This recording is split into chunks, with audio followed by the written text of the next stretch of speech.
What if flip monsters were in Magic? Let's start things off with Penguin Soldier, a level 2 water attribute aqua type flip effect monster with 750 attack and 500 defense. And the effect flip. You can target up to 2 monsters on the field. Return those targets to the hand.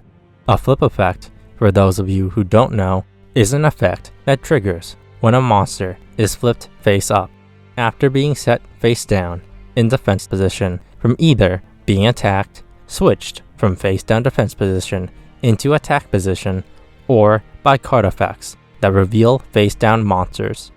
Usually, effects that trigger after being flipped are considered too slow, since you can't switch the position of monsters the turn you summon them, and since cards can't activate their abilities face down, this usually means that the flip effect is usually the only effect it will have while it's on the field. If this card were in Magic the Gathering, it would become a 2-cost, 1 blue, and 1 generic bird warrior with 2 attack and 1 toughness, with Morph, 3 generic and 2 blue. When Penguin Soldier is turned face up, target 2 creatures, return them to their owner's hand. The keyword Morph, meaning that you can cast this card as a generic 3-cost creature with 2 attack and 2 toughness, with no color and no type, and by paying the Morph cost, you can flip this monster face up at instant speed and gain all the other effects printed on it, essentially the same as a flip effect. The only difference is that you can flip that card face up on either player's turn, even the turn it's set, as long as you have the mana to pay for it. You may realize the mana cost for Penguin Soldier to Morph is 5 mana. This is because cards that can return 2 creatures cost at least 5 mana, and while those cards do have secondary effects, like cycling letting you pay a mana cost to discard that card to draw another, this effect is at instant speed, meaning that you can return creatures to their owner's hand on your opponent's turn. The next card up is Crystal Seer, a level 1 water attribute spellcaster flip effect monster with 100 attack and 100 defense, and the effect flip. Excavate the top 2 cards of your deck, then add one of them to your hand, then place the other on the bottom of your deck. Excavate is one of the few keywords in Yu-Gi-Oh, meaning to reveal the designated amount of cards on the top of your deck to both players. If Crystal Seer were in Magic, it would become a 1 blue cost human wizard with 1 attack and 1 toughness, with Morph, 1 blue. When Crystal Seer is turned face up, look at the top 2 cards of your library, put one of them into your hand, and the other at the bottom of your library, with the library being your deck. This card has a blue cost, as blue is not only the color that draws cards the most, but it's also the color that lets you look at the top cards of your deck before drawing. Crystal Seer doesn't reveal the cards you look at, as in Magic, there is no inherent reason to show these cards to your opponent, as there is no restriction or bonus effect when doing so. This card costs 1 blue, as there's a sorcery spell called Sleight of Hand with the exact same effect for just 1 blue mana. Finally, this card is a wizard, as that is the spellcaster type most prevalent in blue, with similar effects. The next card to be converted is Morphing Jar, a level 2 earth attribute rock type flip effect monster with 700 attack and 600 defense, and the flip effect flip. Both players discard as many cards as possible from their hand, then each player draws 5 cards. Converting this card gets us a 2-cost, 1 red, 1 generic ooze with 2 attack and 2 toughness, with Morph, 2 generic and 2 red. When Morphing Jar is turned face up, sacrifice Morphing Jar. Each player discards all the cards in their hand, then draws 5 cards. It has a red cost, as discarding cards to draw cards is an effect most associated to this color. Morphing Jar's effect is also very similar to another card called Wheel of Fortune, a 3-cost, 1 red, and 1 generic sorcery spell, with the only difference being that both players draw 2 less cards. From this effect, Morphing Jar's morph cost 5 converted mana, as that is the total mana cost to activate Magnus of the Wheel's effect, a rechain of Wheel of Fortune. As the creators of Magic quickly realize the ability to draw 7 cards is amazing, and discarding your entire hand isn't too bad either. It has the same cost as Wheel of Fortune, except on a human wizard with 3 attack and 3 toughness, and the effect for 1 generic and 1 red, tap and sacrifice Magnus of the Wheel. Each player discards their hand, then draws 7 cards, slowing the card draw effect down to essentially flip effect speed, as Yu-Gi-Oh has gotten to the point where flip effects only happen on your turn, unless your strategy revolves around activating those cards yourself, since creatures cannot use tap abilities the turn they are summoned unless they have haste, giving your opponent ample time to remove it if they really don't want to give you 7 cards.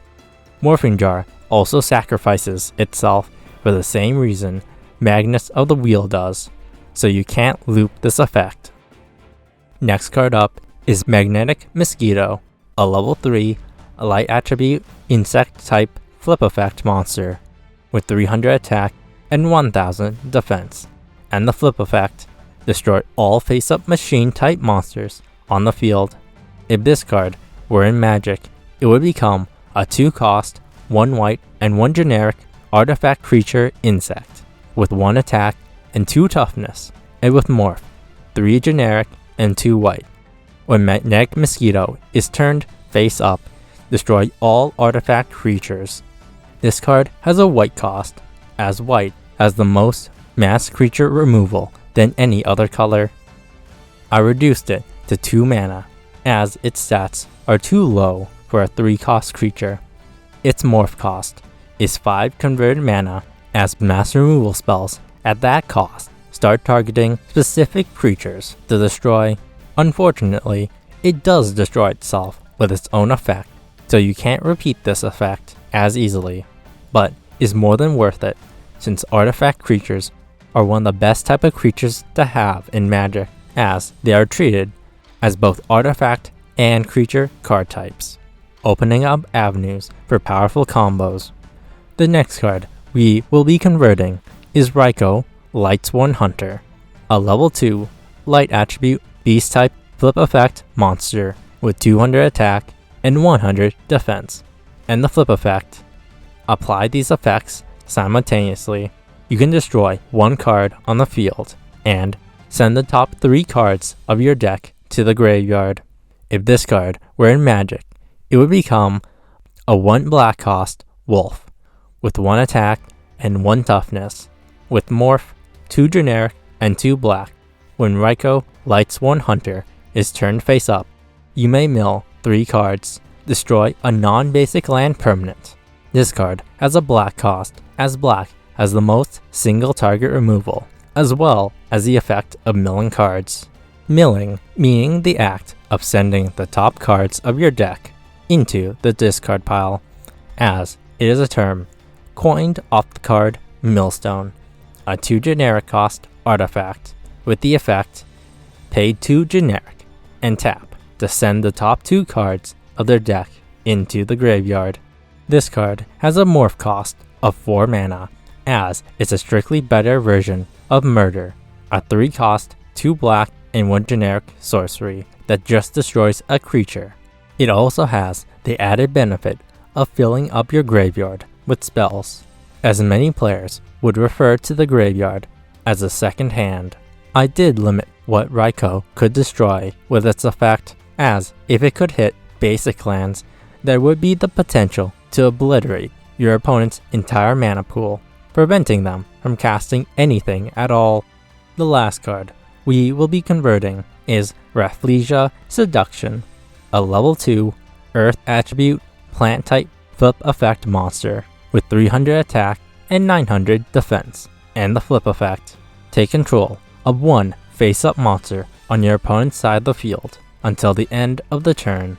If this card were in Magic, it would become a 2-cost, 1 red, and 1 green plant with 1 attack and 2 toughness, with Morph, 2 generic, 1 red, and 1 green.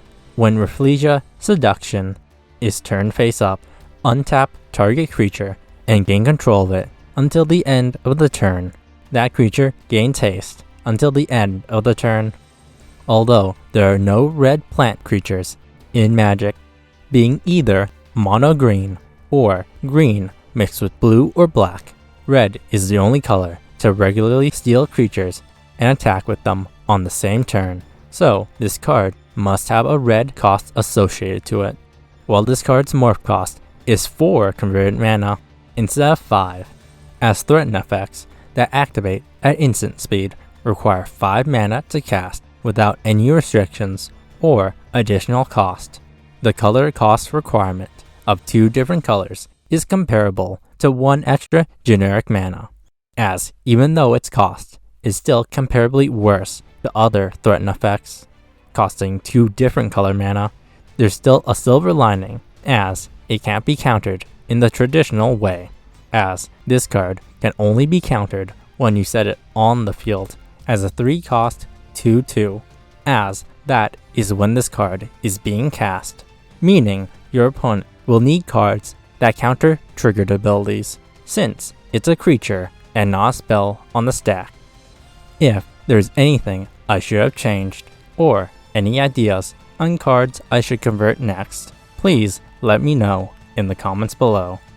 And if you like this video, you should check out this one, where I converted meld cards as fusion monsters into Yu-Gi-Oh! This card was so heavily played, influenced how people played the game. If you attacked into Raicho and you set your cards in main phase 1, they could just target your back row and destroy it. This dog. This card was a menace. It stopped so many things. It was crazy. Oh